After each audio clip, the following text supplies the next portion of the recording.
Today on Off the Clock, we're going to be talking about a Department of Labor program that allows employers to self-audit and report potential wage and hour and FMLA violations. We're going to talk about what the program is and whether there is any reason your organization might want to consider it.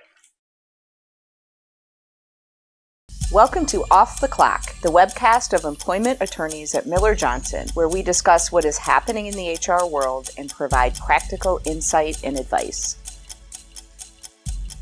I'm scratching my head thinking, people are going to call up the Department of Labor, the Federal Department of Labor, and say, you don't know who I am and you've never heard of my business, but please audit me. Yes. That is the idea. I am fascinated. Yes. This program. Okay, so let's talk about what the program is. Yes, please. So the program, they've named it the Payroll Audit Independent Determination, or P.A.I.D. Isn't that cute? Program. So we'll just call it the P.A.I.D. program. Oh, yes. We'll fall right into that dirty little trap they set for us to come up with an acronym that makes us think that's what it is. But anyway, go ahead. So in the past, the Department of Labor has had a program like this just for wage and hour violations in the past. Mm-hmm.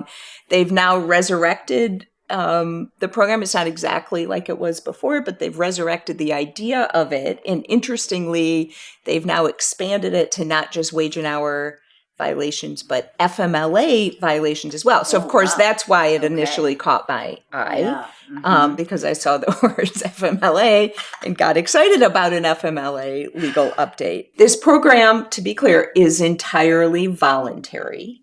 It does begin with an organization raising their hand voluntarily and deciding to participate. Mm-hmm. I should also say it's not available to any organization that is already subject to some sort of audit or charge or litigation, et cetera. That's a good point. So if you disagree with a former employee who's brought a lawsuit against you and whether there was compliance or not, you can't use this program to get the DOL stamp of approval. That's exactly that you are in fact compliant. Yeah. Yes, great question. No, this program is truly meant as a proactive tool for employers to address what they think might be problems, either wage and hour problems or FMLA problems, and give them an opportunity to fully correct and remedy those problems. You can't laugh while you say that.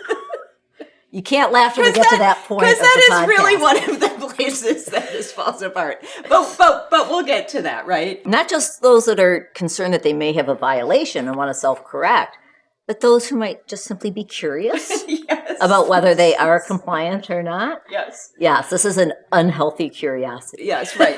Call me if you're wondering. You're curious, right? If you're curious. So anyway. Yeah, well, I'm just curious. Yes. But it is open for that too, even for people people that don't know if there's a violation. It is. On that note, though, so it's proactive in that way, but it does require a commitment at the back end to provide back pays and remedies that the Department of Labor decides are necessary based on whatever violations the Department of Labor believes have occurred. You don't have to get married to the Department of Labor, but if you do, you will pay. Yes. If you mess it up. That's well put. Yes. And it also requires a commitment to future compliance as well. So you'll sign on to correct anything and everything that they think maybe your organization has done wrong or is doing wrong, but also commit to future compliance. So with that, do we still have any listeners wondering about this program? Hold on, listeners, because you will hear that there may be circumstances in which this could be a good tool. So just it's not hold all on comedy. And listen more. This is not a comedy episode. Although we think it's funny. The Department of Labor was not laughing. No, they're perfectly serious about the paid program. They're perfectly serious and want you to do this. Okay. So what is the first step. Yeah, let's talk through. You want to marry the DOL. What do you do? If one were to engage in the program, what would it actually look like in detail? So step one is the organization has to directly engage with the Department of Labor so that it can get training in order to complete what the DOL calls this compliance assistant review. That's really just the self-audit. Okay, one really important note here for our listeners is you cannot get past even step one without disclosing the name of the organization and the name of the individual who is seeking information about the program. So you can't, there's no option to kind of do this anonymously, dip your toe in the water and see what this program is all about, right? You're signing up and giving them the name of your organization at the very beginning. And yes, that may indicate to the Department of Labor that there are concerns about potential violations in that organization. So if you do that and then decide not to follow through and actually conduct the audit, the Department of Labor hasn't said this publicly, but I would imagine that could mean that the Department of Labor might be interested in doing an involuntary audit of your organization instead of the voluntary audit. So we don't give legal advice on podcasts. This is just fun and information only. So this is not legal advice, but I would advise, this is just common sense advice.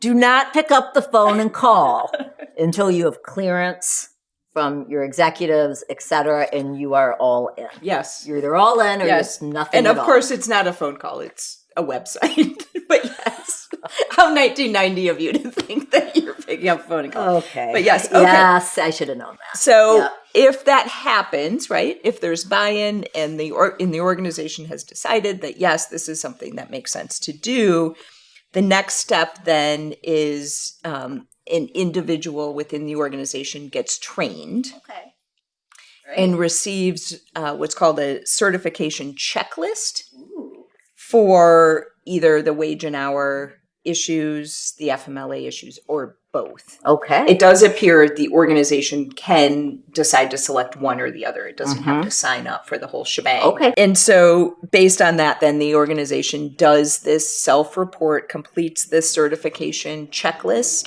Those certification checklists are not publicly available. So you got to sign up and get the training in order to see exactly what you're going to have to certify that the organization does correctly or not correctly.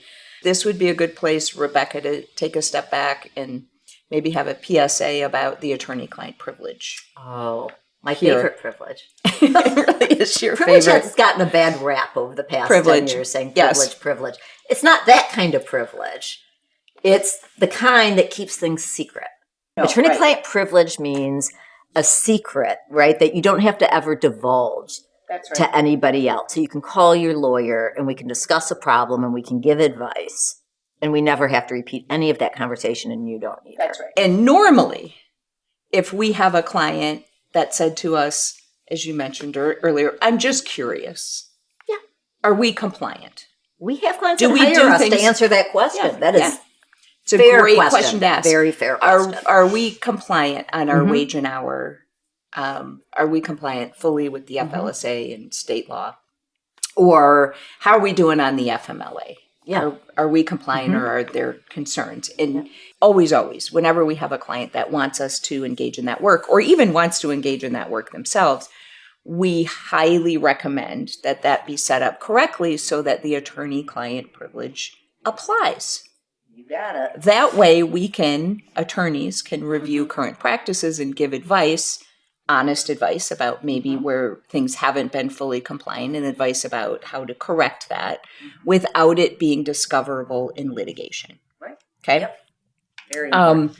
Okay, so that's all to say if a client or if a business has gotten this far to step 2 and has conducted its own audit for the purposes of just making a report to the Department of Labor and hasn't engaged a lawyer, there's no privilege. That's right.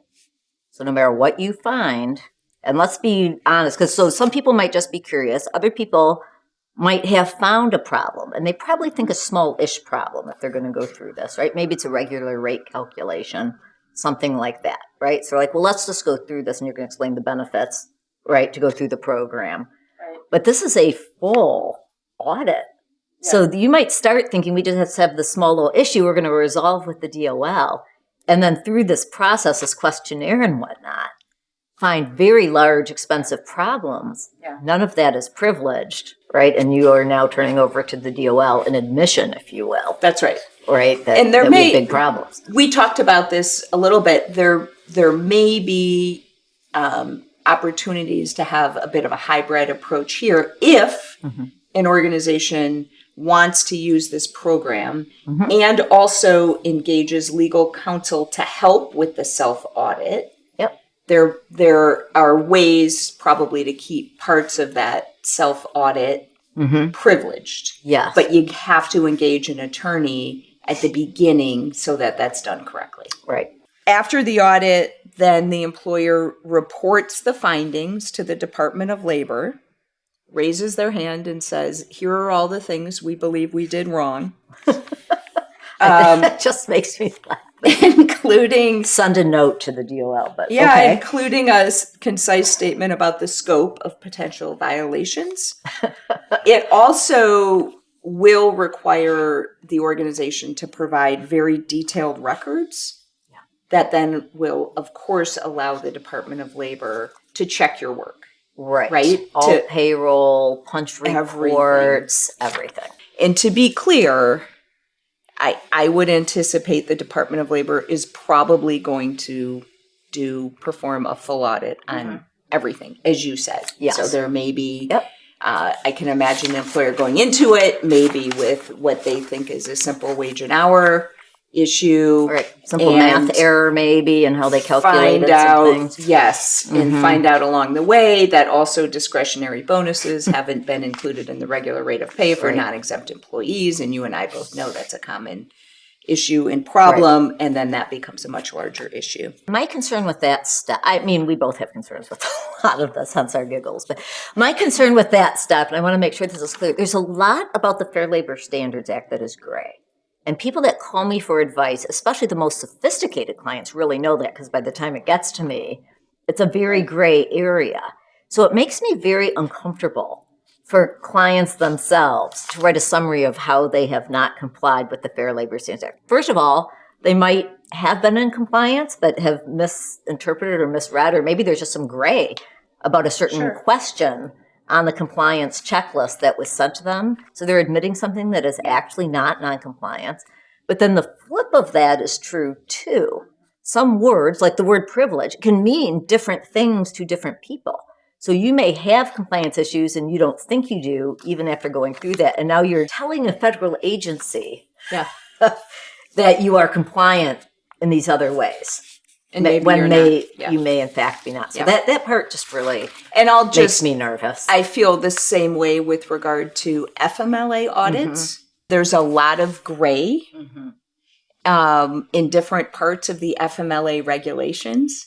I've helped clients through a lot of audits, and I will tell you there's significant places in which the position that the Department of Labor takes is not only not the same as how I read the regulations, but also not the same as how federal judges have read the regulations, and the Department of Labor simply doesn't care. Right. They will apply their own reading of the law and the regulations to your situation.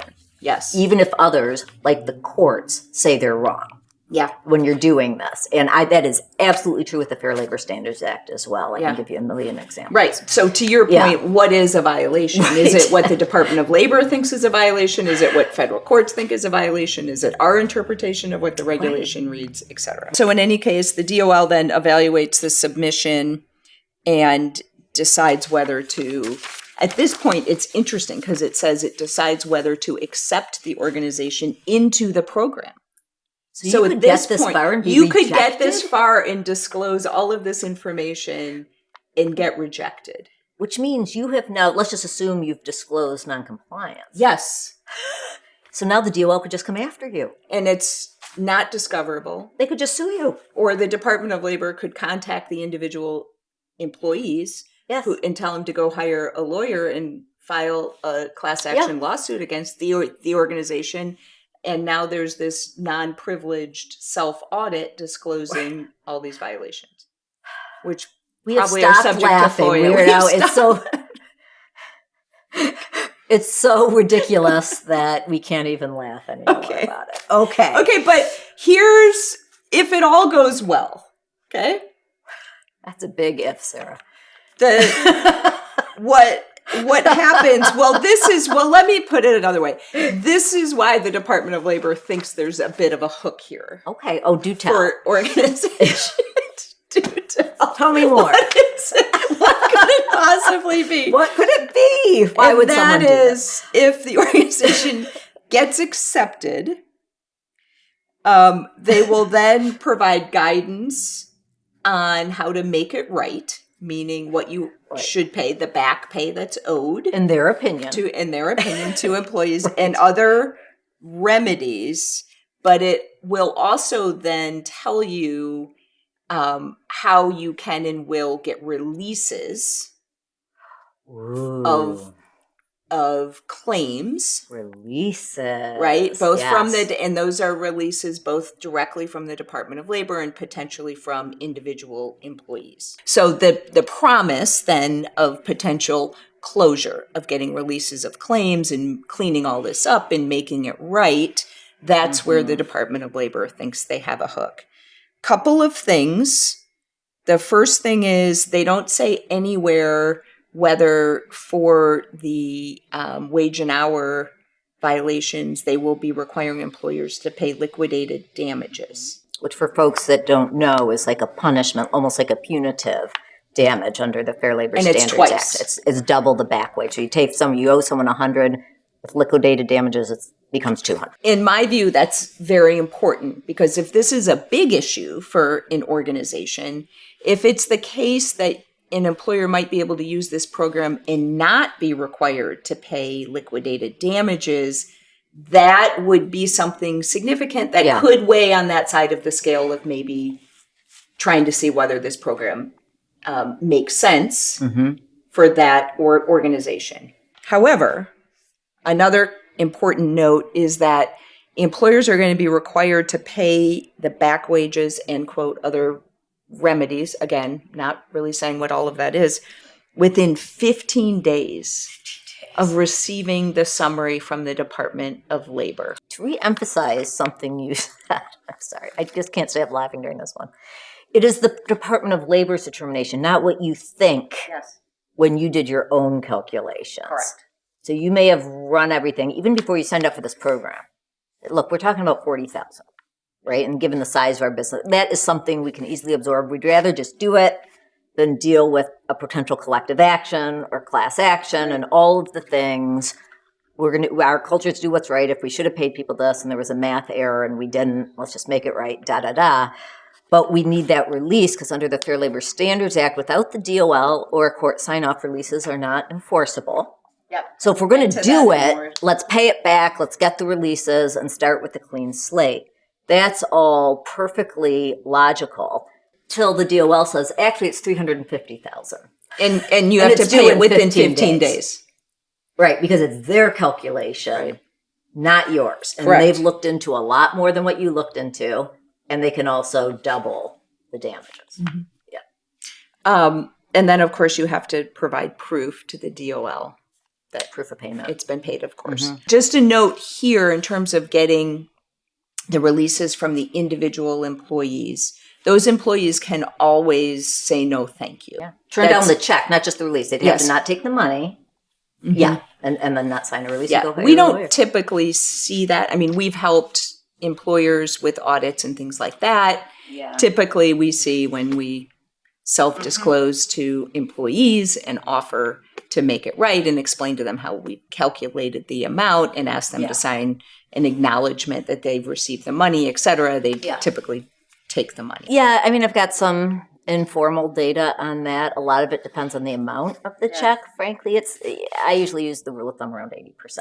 Right. But a lot of it can depend on how many are active employees versus previous employees and the size. The bigger the check, the more likely they're going to cash it. A lot of these things, frankly, end up being $5, $8. Sometimes people just It's not even worth it. It's not even worth it. That's broadly how the program works. So let's wrap things up with why would any business choose to participate in the DOL paid program? I think we've covered it. The starting place would be a situation in which there is a good reason why an organization needs to proactively resolve potential wage and hour or FMLA violations, right? And there could be reasons for that. There could be a sale of a business, for example, and they need something. So there could be a reason why that needs to be achieved. But the answer really is quite different depending on whether it's a wage and hour concern or an FMLA concern. So let's take those separately. And I'm going to let you talk a little bit about the wage and hour piece because that enforcement and resolution of claims is different than it is the FMLA. So wage and hour is different in two ways. One is, as I alluded to earlier, releases are not enforceable without the DOL or so you need the DOL to sign off. So you can still go back and pay back wages. We have clients do this. I don't know what the statistics are, but it's not unusual for a client to discover some sort of payroll processing error, right? Nothing intentional, just things happen sometimes. They correct it. They see some people were underpaid. They'll just issue the checks, right, to folks. But we can't include a release with that, and they don't even ask because it's not enforceable because without the DOL or a court we usually include some sort of acknowledgement that they got paid, but it's not an enforceable release unless the Department of Labor or a court can sign off on it. Too. So if there's a lawsuit involved, then you can. Yes, that is actually changing in our district. But for the purposes of this conversation, that's absolutely true. So there is a value to going through this program for wage and hour issues. That's unique. That's unique and it does not apply to the FMLA. Okay. The other thing that is different, usually, with the Fair Labor Standards Act is what we call collective actions, which are kind of like class actions. In other words, lots and lots of employees being involved at the same time are very common under the Fair Labor Standards Act. There's a special mechanism under the Fair Labor Standards Act just for collective actions, so lots of employees can get together. And so a $5 underpayment to one employee might be a shoulder shrug, but times 10,000 employees, then doubled plus attorney's fees, right? So that's why lawyers take those on. So to be able to avoid a lawsuit like that can be very beneficial to a client, right? To an employer. Yes. But contrast that with FMLA, right? There's no approval required. Exactly. Yes, there is. Under the FMLA, the Department of Labor does not have to sign off on a release of claims under the FMLA, nor does a court. So an employer can resolve FMLA concerns directly with individual employees. So if you notice a mistake, you counted attendance points when you shouldn't have, for instance, something like that, you can make that right. Correct. The employee and correct. Right. And also, collective action lawsuits under the FMLA are extremely rare. I've never seen one, to be completely honest. It must be very rare. Because I mean, it can be the case that an employer makes a mistake. For example, most of our listeners might know that employers are supposed to give employees 15 days to return the medical certification form after they've received it, right? So let's just imagine an HR person thought it was 10 days or didn't even know the 15-day rule existed and gave what he or she thought was a reasonable period. So they gave 10 days, right? How that actually impacts each individual employee who've been told that incorrect information to whom the 10-day rule was applied is different. Sure, yeah. Some employees, lots of them probably just met the 10-day rule. Right. Some of them may have been late a few days, but the employer didn't do anything about it. Just took the certification a few days late. Some of them may have never returned it, and therefore the leave was denied and absences were counted under the attendance policy. You can think of a mistake that's applied to everyone, but the result of that really is individual. It's very hard to have a collective action. Yeah, got it. Okay. So I've thought long and hard about this, Rebecca, and here's the bottom line. I cannot think of a single reason a business would use this paid program to address potential violations of the FMLA. There is no upside. I feel like we need to give the DOL a rebuttal.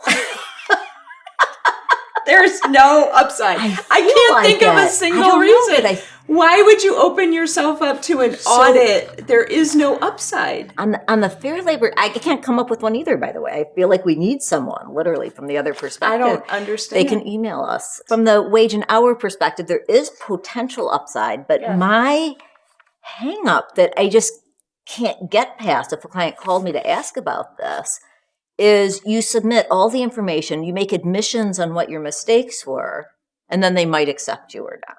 Correct. If it was guaranteed that if you're making those admissions and submitting all of that you're going to be able to participate in this, now that's a whole different conversation with me.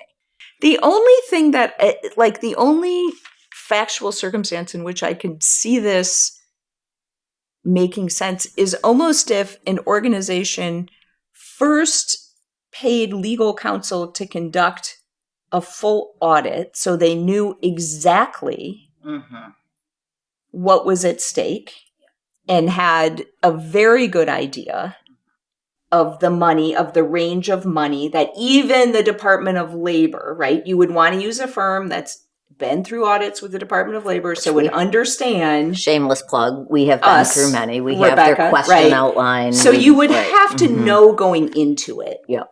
Right, what it was going to show. So you would almost have to do a full legal audit first. That's privileged. Yep. And then decide whether to participate in the paid program in order to resolve what you found. 100% agree. We do these in our wage and hour practical premium in particular. We do these audits, and when we find issues, the next step is then what do we do? Yes. Other than correct the problem, of course, going forward. But do we pay people back wages? Do we include liquidated damages? All of the things. Participating in this program will be one of the items on that menu. Yes. Of things to consider options doing for now then that to address it. Yeah, right. Exactly. That's how I think of it. All right. Well, this has been fun. Thanks for the laugh. We had fun talking about audits. Next time on Off the Clock, we read the phone book. And it'll be a blast. I'll see you then.